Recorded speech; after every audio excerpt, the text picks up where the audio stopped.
really frustrates me that when I get to a job where people haven't really understood what's required to make a deck work properly. That's why we've formulated the installation instructions we've got, because when it does get to the stage where I get to the job, usually there are no winners. And the first thing when I have a problem deck is that the person involved hasn't allowed enough gaps.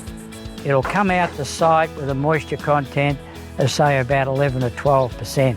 In the middle of winter, that's going to get up to about 15 to 16%. That board's going to expand by 2 to 3 millimetres.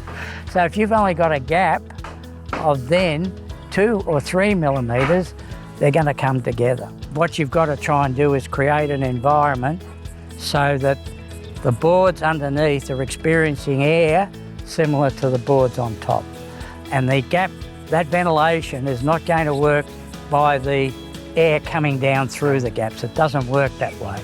You've got to have it coming underneath the gap, underneath the deck. So the deck cavity has got similar air to what's above it. So that means the bottom of the board is experiencing conditions which is similar to the top of the board. If it isn't, then that's how you start to get the moisture content underneath. The bottom of the board will build up, and then that's where you get cupping. Obviously, the best fixing pin is a specially designed decking screw.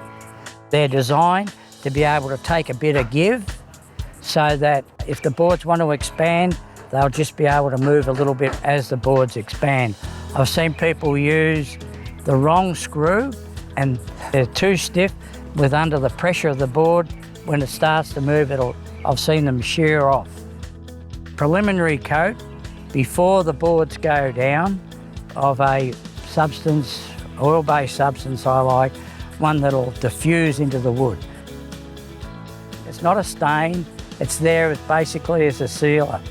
Between the boards and the joists, there should be a membrane, a moisture membrane, which could be a malthoid or something similar like that.